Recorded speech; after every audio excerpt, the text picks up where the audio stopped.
Mula sa matataas na bundok, hanggang sa kasulok-sulukang gubat ultimate dream namin na ma-document ang amazing landscapes. at incredible wildlife dito sa Pilipinas. Ako si Dennis, At ako naman si Celine, kasama ng aming mobile home na si Eli the Camper Van. kikilalanin at susubukan naming tunghayan ang lahat ng magic na meron tayo. Ito ang aming mga adventures.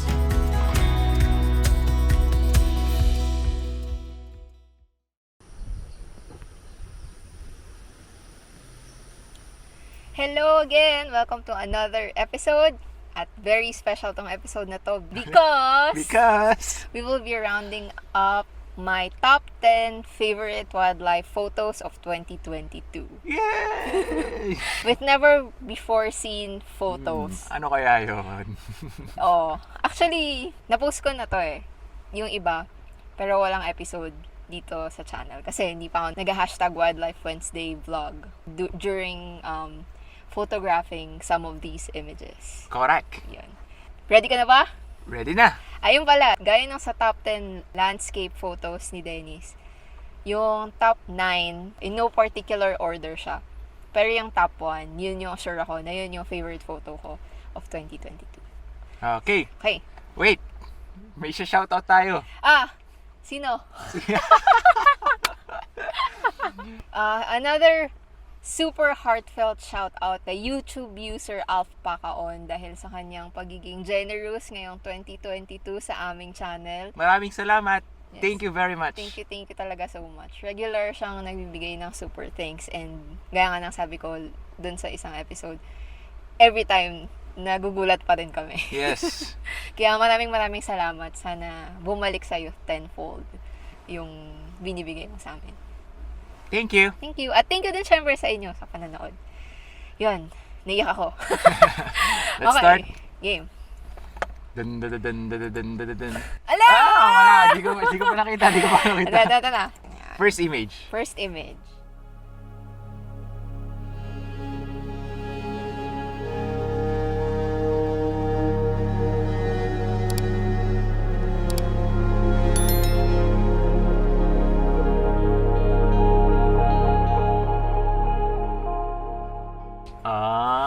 Okay, Yeah. okay. So, this is one of my favorite photos of 2022. So, this is a photo of the Luzon bleeding heart.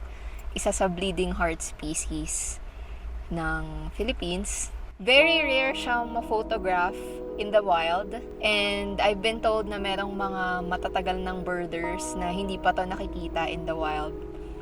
May mga breeding facilities na merong ganitong bird. Pero sa wild, bihira siya makita. Kaya nung nakita ko siya at napicturean ko siya in its natural habitat, sobrang natuwa ako.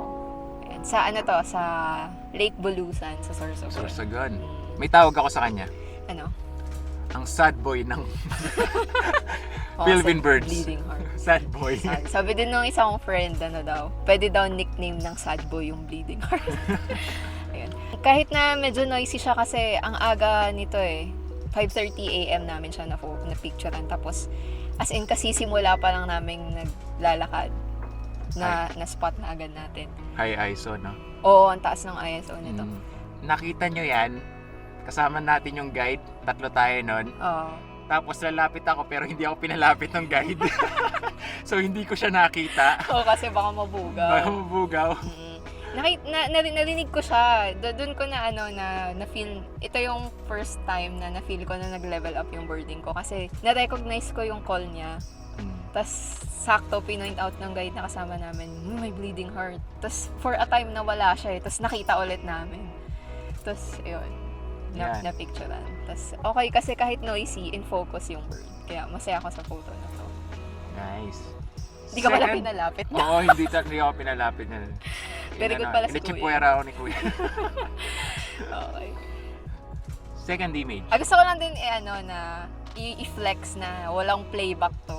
Nakita namin siya ng tingin-tingin lang. Yes, never kaming nagpi-playback. nagpi-playback. By playback yung nagpapatunog ng call ng birds. Hindi kami nagaganon. Personal namin yan, choice personal namin. choice namin yan. Okay. Next image.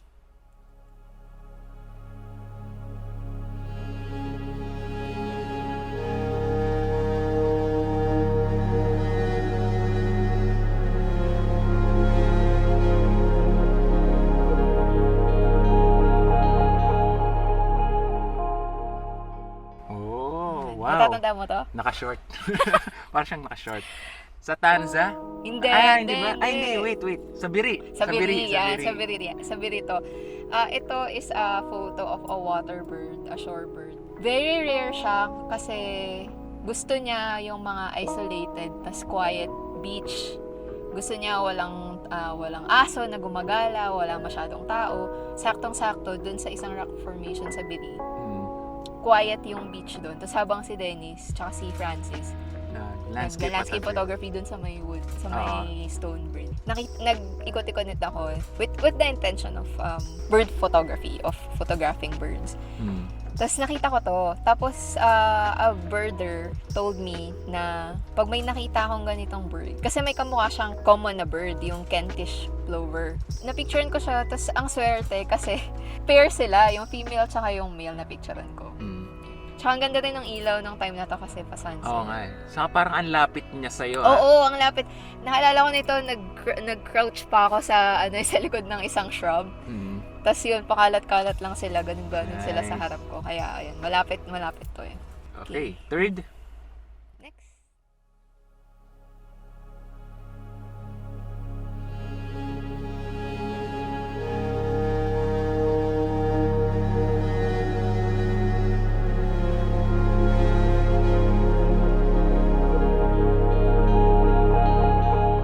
Yan, tatawa ta. Ito, parang nakakailan ha. Never before seen pa talaga to. Oo, yung mga pinapakita ko, never before seen pa yan. Lalo ito, hindi ko pa ito pinapost. Ito yung nasa labas lang ng bahay ni Doc Miguel Oo, De Leon. ng Robert S. Kennedy Bird Conservancy. Yun, sa labas ng bahay niya, merong potted mangkono plant. Tong red na to. Native din yan, di ba? Native to. Native. Tapos, highly sought after siya kasi konti na lang din siya in the wild. It's one of the ironwood species of the Philippines. Tapos, ito lang talaga yung bala kong picturean, itong plant na to. Tapos, nagulat kami dalawa. May lumalapit itong olive-backed sunbird.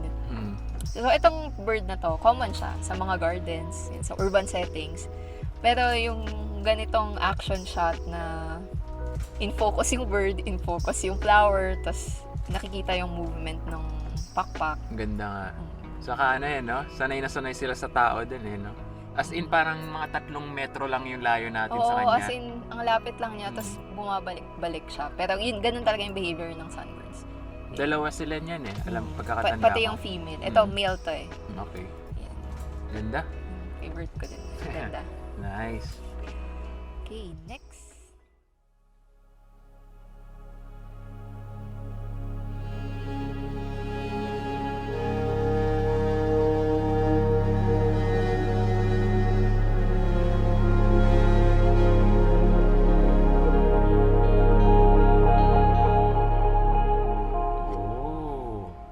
Twin Tower. Twin Lawaan. Towers, Twin White Lawaan, Santo Tagum, sa Huyong-Huyong Nature Park. And si Denny sa gitna. Yan. So, ang wildlife is not about birding lang. Oo, hindi lang siya birds, hindi lang siya animals. Kasama yung plants or trees, flora. And fauna, and fungi. Gusto ko to kasi may human element. Yung puno na parang sobrang liit lang ng mga tao compared sa ibang creatures sa natural world. Ang ganda. Ginagustuhan ko din yung framing. Ganda. Tsaka yung ilaw. Tagum City, Davao de Oro. Davao de Oro pa rin ba ang Tagum? Davao somewhere. Del Norte. Somewhere in Sa Davao. Okay, next.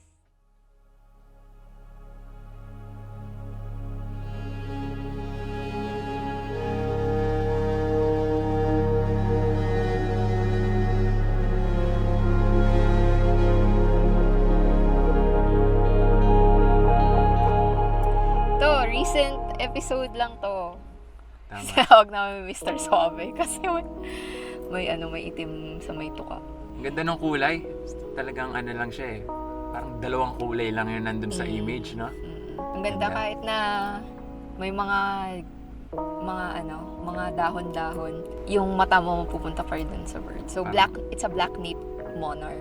Dito to sa Camiguin. Isa din to dun sa mga photos na nasabi ko na, uy, gumagaling na ako. Parang yung pagka-edit nito, parang edit ni Dennis Wow. Yung pagka-post process. Ganda.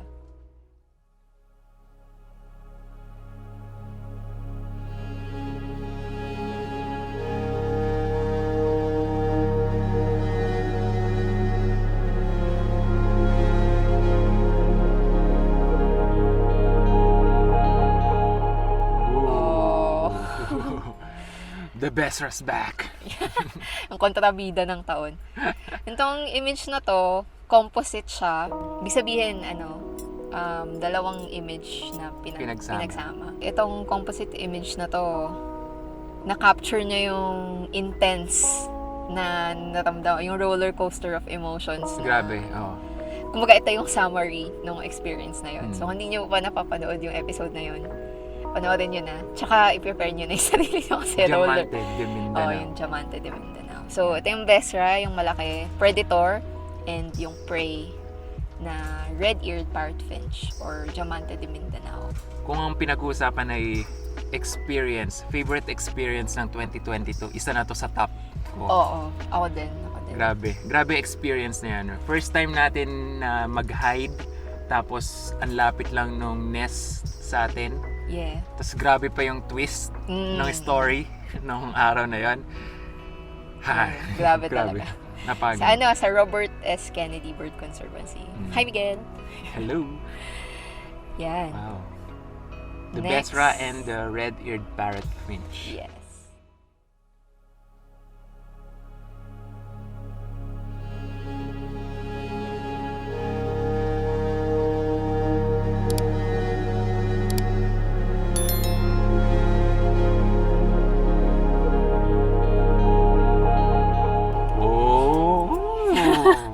Yun, ito, Wow, grabe. para sa akin, isa sa mga favorite birds ko, itong Ang ganda, bird na ang to. ganda. This Southern Rufous Paradise Flycatcher. Sa recent episode lang din to ng Wildlife Wednesday. Kasama yan ng Mr. Suabe. Oo, kasama ng Mr. Suabe.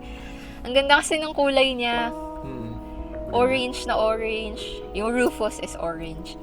Tapos, pagka nataunan mo siya na nakasteady lang, ang ganda-ganda. Kasi, syempre, pag forest, di ba, green. So, kitang-kita. Ang ganda ng contrast. Tapos, itong framing na to, wala, parang, ang perfect lang. Ano nga ang pangalan niya? Southern Rufous Paradise Flycatcher. Grabe yung kulay niya, no? Ang ganda niya. Solid na orange lang talaga. Tapos, sa mata niya, may eyeliner siyang Blue. aqua. Aqua.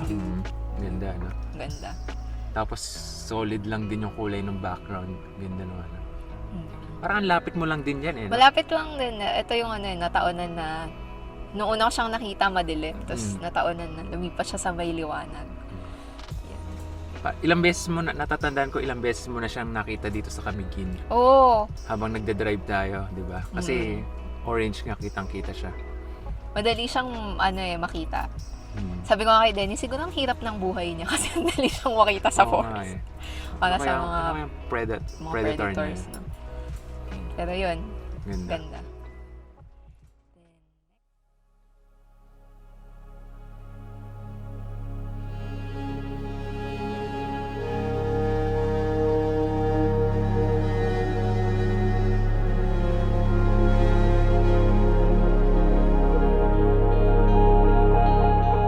Tanda mo yan? Wait, sa Sorsogon ba to? Oo, sa Sorsogon pa to. Nice. Ito ay isang native tree, native small tree.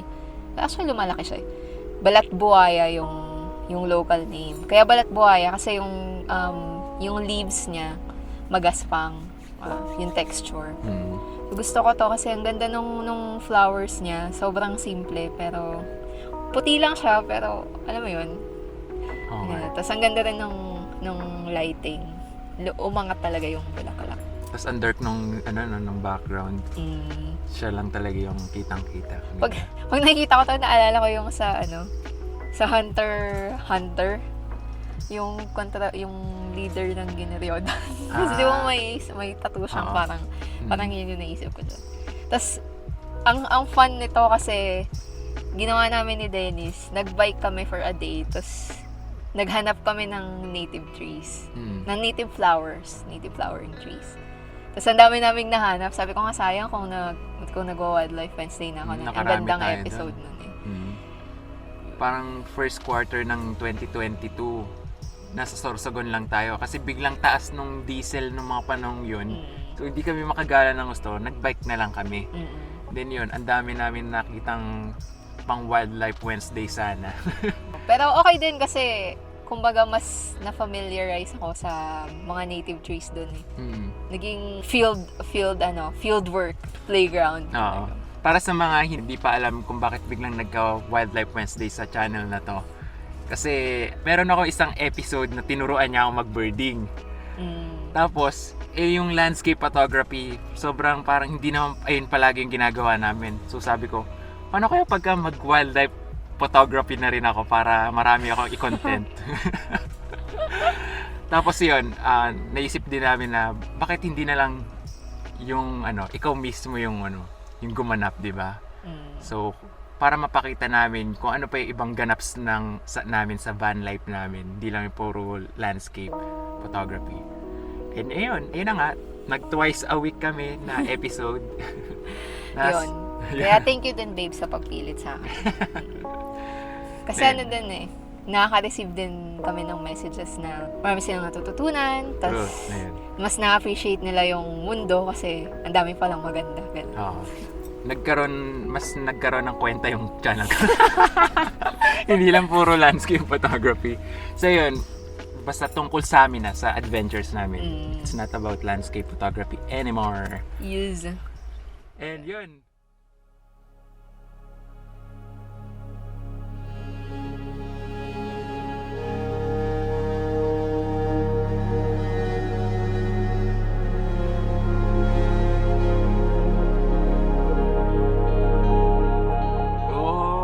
Siyempre, hindi mo mawala.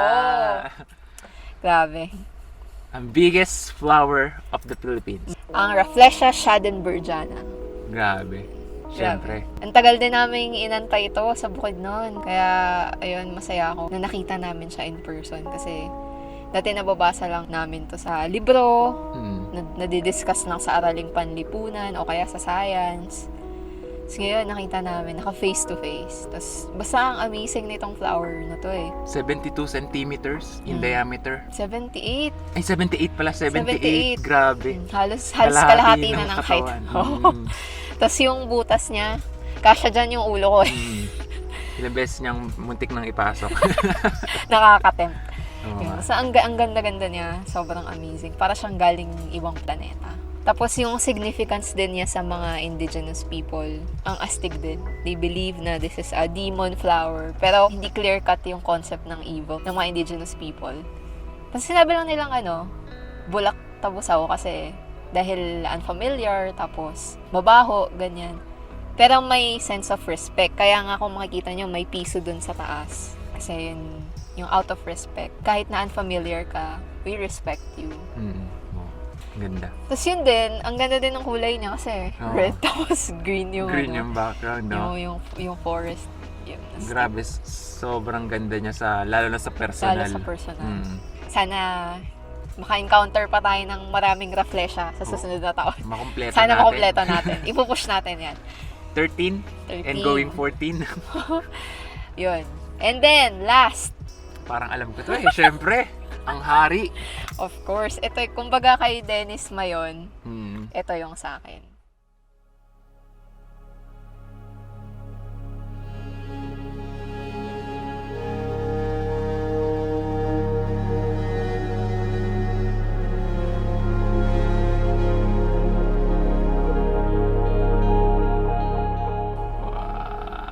Wow.